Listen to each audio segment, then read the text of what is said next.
Hello future physios. आगे के 2 lecture की लिंक्स मैंने ऑलरेडी डिस्क्रिप्शन बॉक्स में डाल दी है, जो कि एनर्जी सिस्टम्स और की कॉन्सेप्ट्स एंड टर्मिनोलॉजीज की है, तो वो आप देख लेना।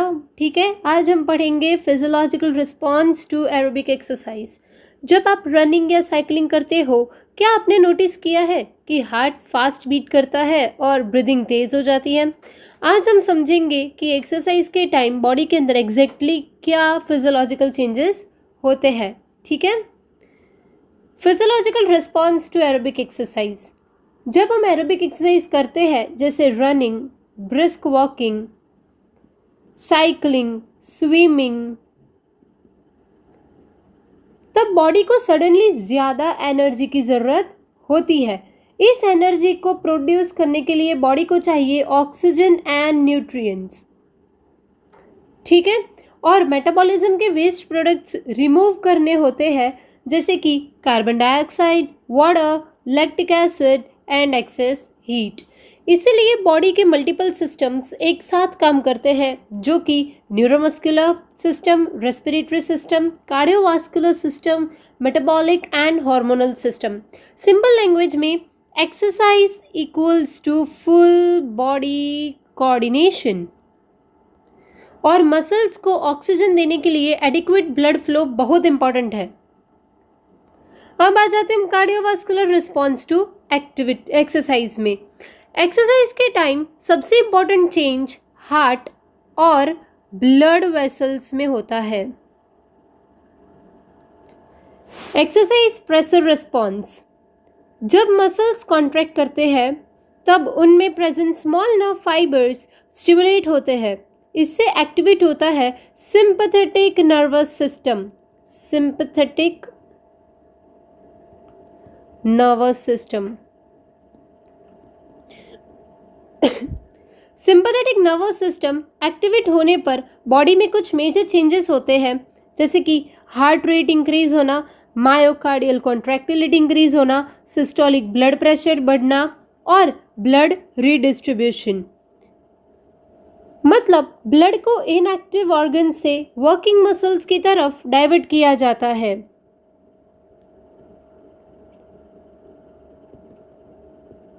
ठीक है, और जितना मसल मास और एक्सरसाइज इंटेंसिटी ज़्यादा होगी, उतना ही स्ट्रॉन्ग रिस्पॉन्स मिलेगा। अब आ जाते हैं हम कार्डियक इफेक्ट्स पे। एक्सरसाइज के टाइम हार्ट में कुछ मेजर चेंजेस होते हैं, जैसे हार्ट रेट बढ़ जाता है। इसके 2 रीजंस होते हैं, वेगल स्टिमुलेशन डिक्रीज और sympathetic stimulation increase. Result, heart fast beat करता है। कॉन्ट्रैक्टिलिटी इंक्रीज, दूसरा contractility increase. Sympathetic stimulation heart muscle को ज़्यादा ही स्टिमुलेट कर देता है, ज़्यादा ही फोर्सफुली कॉन्ट्रैक्ट करने के लिए स्टिमुलेट करता है।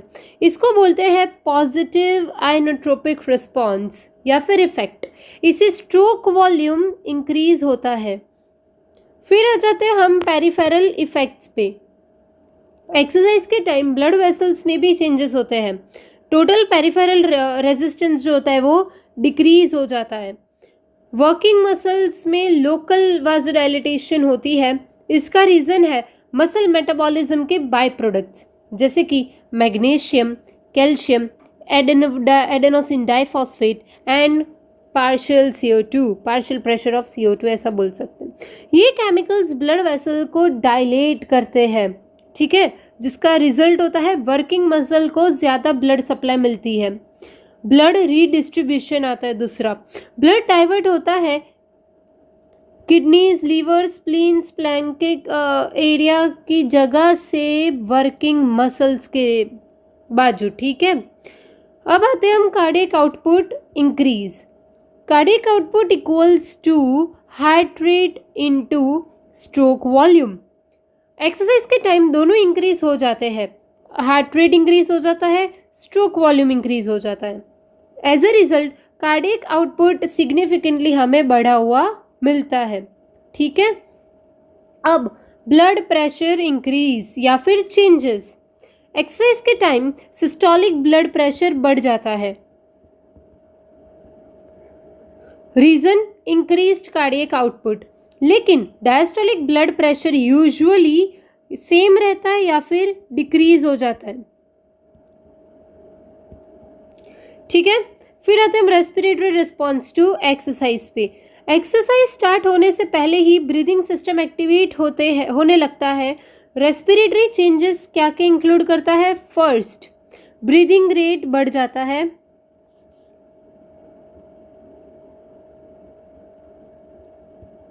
दूसरा, ऑक्सीजन अपटेक बढ़ जाता है। तीसरा, कार्बन डाइऑक्साइड का जो रिमूवल है वो बढ़ जाता है। फिर आते हैं गैस एक्सचेंज पे। तो एक्सरसाइज के टाइम मसल्स ज़्यादा ऑक्सीजन यूज करते हैं, ठीक है, इसीलिए ऑक्सीजन एक्सट्रैक्शन बढ़ जाता है। वीनस कार्बन डाइऑक्साइड इंक्रीज और हाइड्रोजन आयंस भी बढ़ जाते हैं। ये सब रेस्पिरेटरी सेंटर को स्टिमुलेट करते हैं। इसका रिजल्ट है ब्रीदिंग डीपर और फास्टर हो जाती है। फिर आता है हमारा factors stimulating respiratory system. Exercise के टाइम रेस्पिरेशन को स्टिमुलेट करने वाले फैक्टर्स, बॉडी टेम्परेचर बढ़ जाना, ठीक है, जो बॉडी टेम्परेचर हमारा बढ़ जाता है वो एक फैक्टर है हमारा रेस्पिरेशन स्टिमुलेशन को एक्टिव करना। फिर आता है दूसरा, increased epinephrine. Third, joint and muscle receptor stimulation.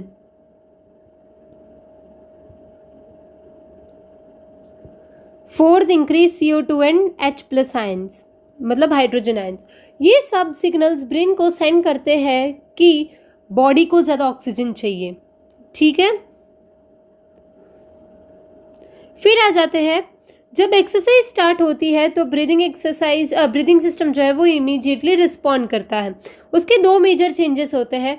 पहला, रेस्पिरेटरी रेट बढ़ जाना, ठीक है, सांस लेने की फ्रीक्वेंसी बढ़ जाती है, और टाइडल वॉल्यूम इंक्रीज हो जाना, ठीक है। हर ब्रीथ में लंग्स ज़्यादा एयर अंदर लेते हैं। इन दोनों के इंक्रीज होने से मिनट वेंटिलेशन बढ़ जाती है।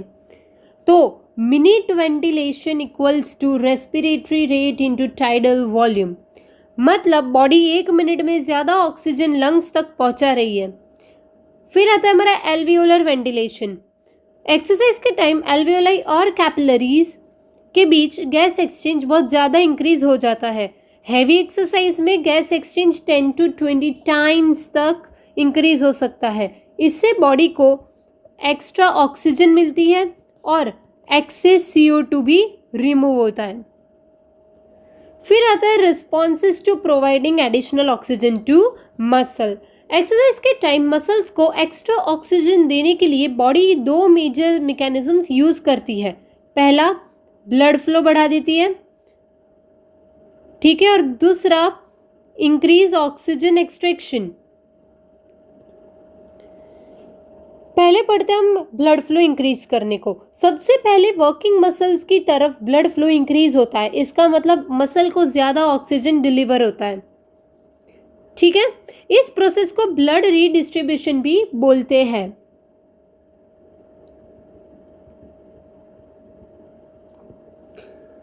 दूसरा, इंक्रीज्ड ऑक्सीजन एक्सट्रैक्शन। सिर्फ ऑक्सीजन सप्लाई बढ़ने से काम नहीं चलता, मसल्स ब्लड से ऑक्सीजन एक्सट्रैक्शन भी इंक्रीज कर देते हैं। इससे कुछ इंपॉर्टेंट मैकेनिज्म्स होती है। पहली मैकेनिज्म की decrease in tissue PO2 levels.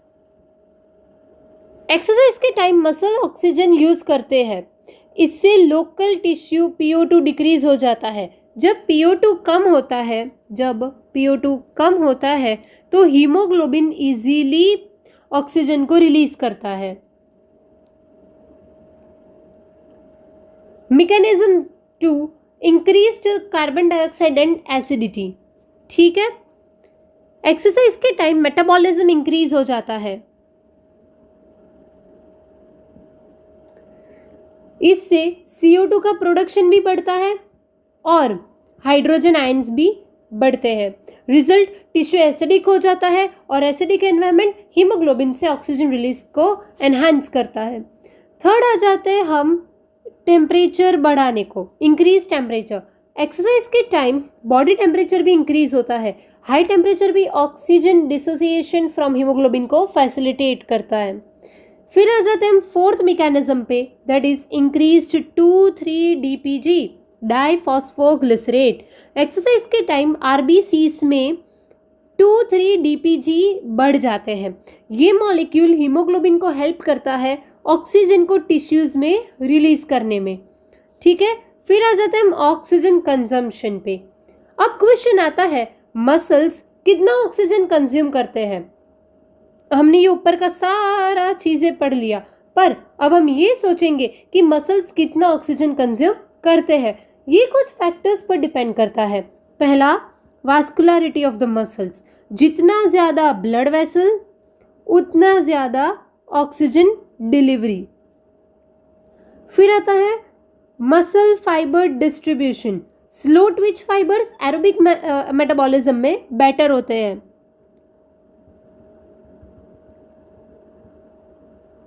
फिर आता है नंबर ऑफ माइटोकॉन्ड्रिया। माइटोकॉन्ड्रिया को power house of the cell बोलते हैं।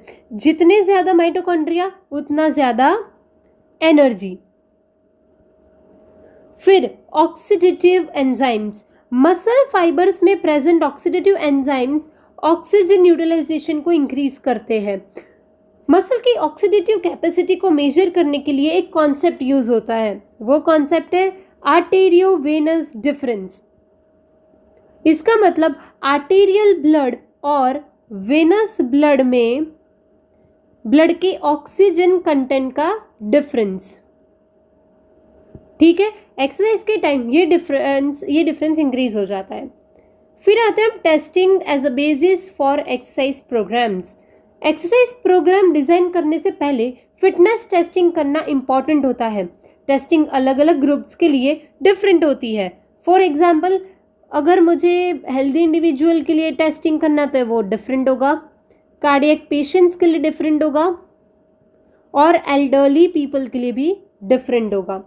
परफॉर्मेंस को मेजर करने के लिए कुछ पैरामीटर्स यूज किए जाते हैं, जैसे कि सब maximal oxygen uptake, VO2 max और symptom limited oxygen uptake. VO2 max basically बताता है कि body maximum oxygen utilisation capacity कितनी है।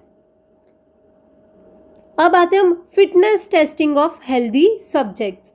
हेल्दी इंडिविजुअल्स में कार्डियोवास्कुलर फिटनेस जो है वो टेस्ट करने के लिए कुछ फील्ड टेस्ट यूज किए जाते हैं।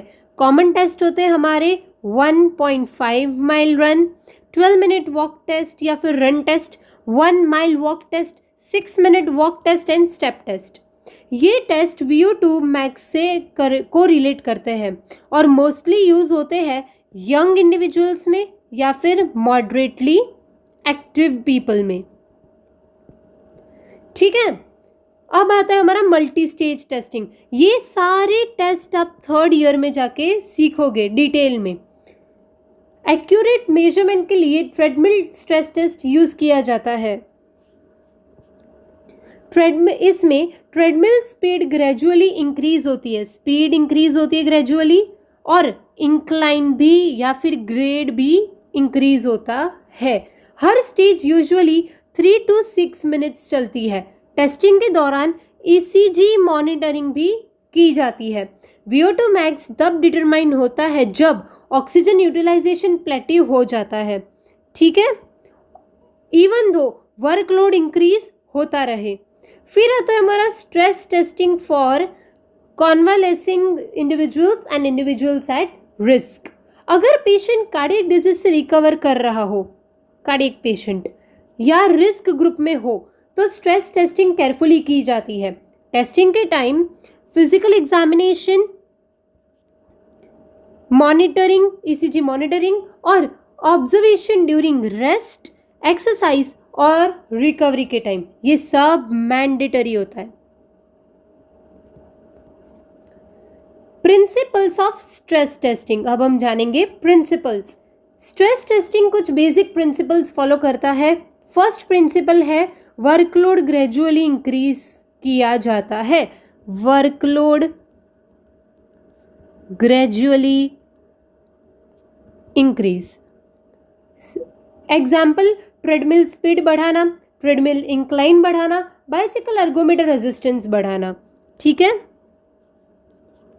फिर दूसरा प्रिंसिपल है इनिशियल वर्कलोड लो इंटेंसिटी से स्टार्ट करना।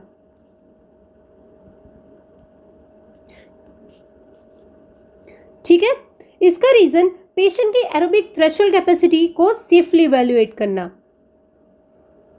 अब डॉक्टर्स कैसे डिसाइड करते हैं कि एक पेशेंट की कितनी एक्सरसाइज सेफली कर सकता है?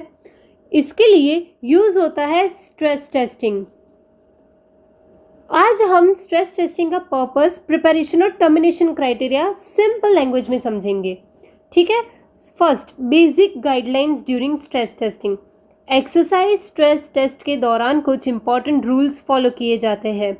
पहले, हर वर्कलोड कम से कम 1 मिनट या उससे ज़्यादा मेंटेन किया जाता है। इससे बॉडी को टाइम मिलता है कार्डियोवास्कुलर रिस्पॉन्स शो करने का। ठीक है, अगर पेशेंट में सिम्टम्स या ईसीजी एबनॉर्मली अपीयर हो जाए तो टेस्ट इमीडिएटली स्टॉप कर दिया जाता है। अगर फैसिलिटी अवेलेबल हो तो VO2 मैक्स मेजरमेंट भी किया जाता है। VO2 मैक्स बताता है कि बॉडी की मैक्सिमम ऑक्सीजन यूटिलाइजेशन कैपेसिटी कितनी है। अब हम जंप करते हैं पर्पस ऑफ स्ट्रेस टेस्टिंग पे। स्ट्रेस टेस्टिंग सिर्फ एक्सरसाइज टॉलरेंस चेक करने के लिए नहीं होता, इसके बहुत इंपॉर्टेंट क्लिनिकल पर्पसेस होते हैं। First, to detect heart disease. फर्स्ट आता है हमारा to detect heart disease. Stress testing help करता है ओवर्ट या लेटेंट हार्ट डिजीज डायग्नोस करने में। दूसरा, इवेल्युएट कार्डियोवास्कुलर फंक्शनल कैपेसिटी। इस टेस्ट से पता चलता है कि हार्ट और लंग्स एक्सरसाइज के दौरान कितना एफिशिएंटली वर्क करते हैं। ये इंफॉर्मेशन हेल्प करती है डिसाइड करने में कि पर्सन स्टीनस वर्क या एक्सरसाइज प्रोग्राम के लिए फिट है या नहीं। थर्ड आ जाते हैं हम measure physical work capacity. Physical capacity को मेजर किया जा सकता है इन किलोग्राम मीटर पर मिनट या मेटाबॉलिक इक्विवेलेंट पे। मेटाबॉलिक इक्विवेलेंट बेसिकली बताता है एनर्जी एक्सपेंडिचर लेवल को। ठीक है, फोर्थ आता है हमारा evaluate training programmes. Stress testing use होता है एक्सरसाइज ट्रेनिंग या प्रिवेंटिव प्रोग्राम्स के इफेक्टिवनेस को इवेल्युएट करने के लिए। फिर आ जाते हैं हम fifth, help in treatment planning. अगर हमें ट्रीटमेंट प्लान करनी है तो ये हेल्प करता है। डॉक्टर्स और physiotherapist stress test result use करते हैं heart disease treatment plan select करने के लिए। Increase patient motivation. ठीक है, जब पेशेंट अपनी फिटनेस इंप्रूवमेंट नंबर्स देखता है तो उसकी मोटिवेशन बढ़ जाती है एक्सरसाइज प्रोग्राम फॉलो करने के लिए। फिर आता है हमारा seventh, evaluate chest pain patients. अगर किसी पेशेंट को चेस्ट पेन या चेस्ट डिस्कम्फर्ट, पेन या डिस्कम्फर्ट हो तो स्ट्रेस टेस्टिंग हेल्प करता है coronary artery disease probability evaluate करने में। ये टेस्ट क्रोनिक डिजीज पेशेंट्स की फंक्शनल कैपेसिटी भी इवेल्युएट करता है। अब आ जाते हैं हम preparation for stress testing. Stress testing start करने से पहले कुछ प्रिपरेशन स्टेप्स इंपॉर्टेंट होते हैं, जैसे फर्स्ट, फिजिकल एग्जामिनेशन। सबसे पहले पेशेंट का कंप्लीट फिजिकल एग्जामिनेशन किया जाता है। सेकंड आ जाता है ECG मॉनिटरिंग। टेस्टिंग के दौरान पेशेंट को ECG से कंटिन्यूअसली मॉनिटर किया जाता है। मॉनिटरिंग होती है रेस्ट फेज, एक्सरसाइज फेज और रिकवरी फेज। इससे हार्ट रिदम और एबनॉर्मलिटीज डिटेक्ट की जाती है। थर्ड होता है कंसेंट फॉर्म। स्ट्रेस टेस्ट से पहले पेशेंट को कंसेंट फॉर्म साइन करना होता है। इसका मतलब पेशेंट टेस्ट प्रोसीजर और रिस्क समझकर अग्री करता है। फोर्थ आ जाते हैं हम हमारे टर्मिनेटिंग ऑफ स्ट्रेस टेस्टिंग पे। स्ट्रेस टेस्ट को कब स्टॉप करना चाहिए, ये बहुत इंपॉर्टेंट कॉन्सेप्ट है। टेस्ट इमीडिएटली टर्मिनेट कर दिया जाता है अगर पेशेंट को अंजाइना हो। अगर पेशेंट को अंजाइना या चेस्ट पेन स्टार्ट हो जाए, अंजाइना मीन्स चेस्ट पेन। दूसरा, सिस्टोलिक ब्लड प्रेशर ड्रॉप। अगर सिस्टोलिक ब्लड प्रेशर 10 mmHg या उससे ज़्यादा ड्रॉप करे वर्कलोड इंक्रीज होने पर, ये एबनॉर्मल साइन हो सकता है। थर्ड है हमारा न्यूरोलॉजिकल और सर्कुलेटरी सिस्टम, जैसे कि light headedness, confusion, pallor, cyanosis, nausea, peripheral circulatory insufficiency, shortness of breath, wheezing और लेग क्रैम्प्स, तो टेस्ट इमीडिएटली स्टॉप कर दिया जाता है। फोर्थ आता है excessive rise in blood pressure. अगर ब्लड प्रेशर डेंजरसली हाई हो जाए तब। No increase in heart rate. अगर एक्सरसाइज इंटेंसिटी इंक्रीज होने पर भी हार्ट रेट इंक्रीज नहीं होता तो टेस्ट टर्मिनेट कर दिया जाता है। सिक्स्थ आता है हार्ट रिदम चेंज। अगर एरिथमिया या एबनॉर्मल हार्ट रिदम डेवलप हो जाए तो ये टेस्ट टर्मिनेट किया जाता है। सेवेंथ आता है हमारा पेशेंट रिक्वेस्ट। अगर पेशेंट खुद बोल दे आई वांट टू स्टॉप तो टेस्ट इमीडिएटली स्टॉप कर दिया जाता है। फिर आता है हमारा सीवियर फटीग। अगर पेशेंट एक्सट्रीम फटीग एक्सपीरियंस करता है तभी भी ये हम टर्मिनेट कर देते हैं। ठीक है, तो आज हमने पढ़ा टिल हमारे एक्सरसाइज स्ट्रेस टेस्टिंग और physiological functions of physiological changes in aerobic exercise, multi stage testing, और ये सब हम नेक्स्ट लेक्चर में देखेंगे। ठीक है, till then bye bye, keep learning.